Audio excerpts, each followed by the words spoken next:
किसी की बहन मर जाती है, किसी के साथ गलत हो जाता है, तभी कहाँ चले जाते हैं प्रशासन।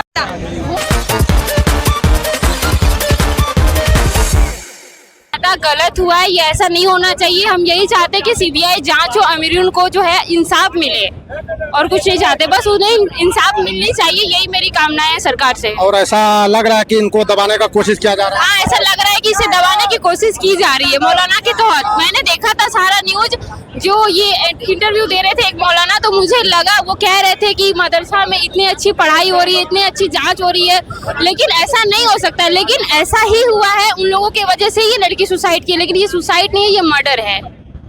मर्डर है ये। हाँ, ये और उनके परिवार वाले का भी कहना है कि उनके गले में जो है कई सारे दाग ऐसे मिले हैं जो कि ये फांसी पे लटकी भी नहीं थी। जब उनके पिताजी गए थे तो उनको जो है जमीन पे लेटा हुआ देखा था और उनके गले में जो है काफी दाग था। तो ये चोट के कारण हो सकता है। अगर फांसी पे लटकी हुई थी तो पुलिस गए थे, तो फांसी के फंदे से पुलिस खुद उतारती। आप मौलवी क्यों उतारे उसे? पुलिस को खुद उतारनी चाहिए थी ना, पब्लिक कैसे उतार सकते हैं बॉडी को? ये तो गलत बात है। इसमें सीबीआई जांच होनी चाहिए और उन्हें इंसाफ मिलना चाहिए मेरी बहन को। हम यही चाहते हैं। कई सारे अभी अधिकारी आ रहे हैं, जांच करने के लिए आ रहे हैं, और देखना क्या न्याय दिला पाते हैं कि नहीं दिला पाते। क्या दिला पाएंगे न्याय वो लोग?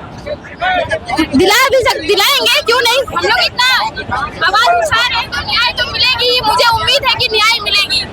कार्यकर्ता और चलिए उनसे बात करते हैं कि एकदम जनसैलाब उमड़ पड़ा है इस जुलूस में और कैंडल मार्च में, और ऐसा लग रहा है कि इस मर्तबा जो है ना पहली मर्तबा इतना भीड़ लगा है, इससे पहले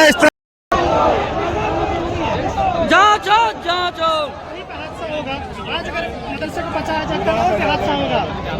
आप उस टाइम जवाब नहीं दे पाइएगा, उस टाइम कुछ नहीं दे पाइएगा। आप हादसा होगा। न्याय दो, न्याय दो, न्याय दो, न्याय दो, न्याय दो, न्याय दो, न्याय दो, न्याय दो, न्याय दो, न्याय दो, न्याय दो, अमनूर को न्याय दो।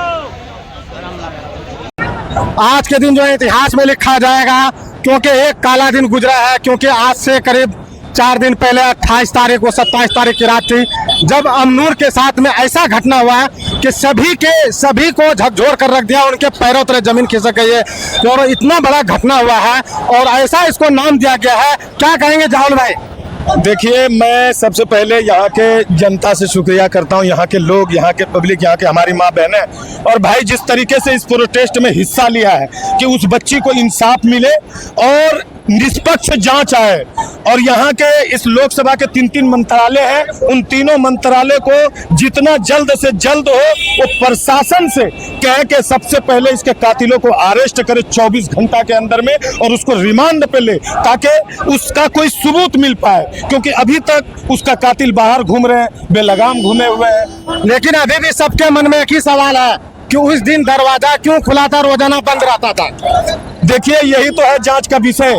और मैं कहता हूं कि जब सीबीआई जांच होगा तो मैं कहता हूं 5 घंटे के अंदर में टोटल कातिल जेल के सलाखों के पीछे चले। और वो गली जो है सिर्फ उस्ताद जैन से के लिए था, टीचर से के लिए, जैन से जो टीचर था उनके लिए सिर्फ था। लेकिन उस दिन की रात में वो क्यों गई थी उधर? कौन लेके गया? साथ में हथिया है, वो आत्महत्या नहीं है, हाथिया है। और उनके साथ में साजिश के तहत वहाँ के जो प्रभारी है, ये उनसे सवाल किया जाए, उनसे पूछा जाए। यहाँ के प्रशासन उसको जब रिमांड पे लेगा तो वो जवाब देंगे, क्योंकि प्रभारी के ही इशारे से डेड बॉडी वहाँ से खोला गया और उतारा गया। प्रशासन को सूचना क्यों नहीं दिया? प्रशासन के बिना उन्होंने कैसे खोला? इस चीज का रिमांड पे लेके कड़ी से कड़ी पूछताछ करे।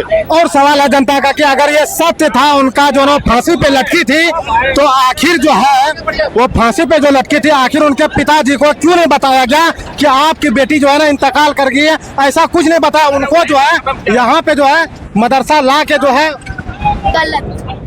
गलत हुआ। इस तरह जो हुआ है, जैसे अमनूर के साथ जो हुआ है, इसको किस नजर से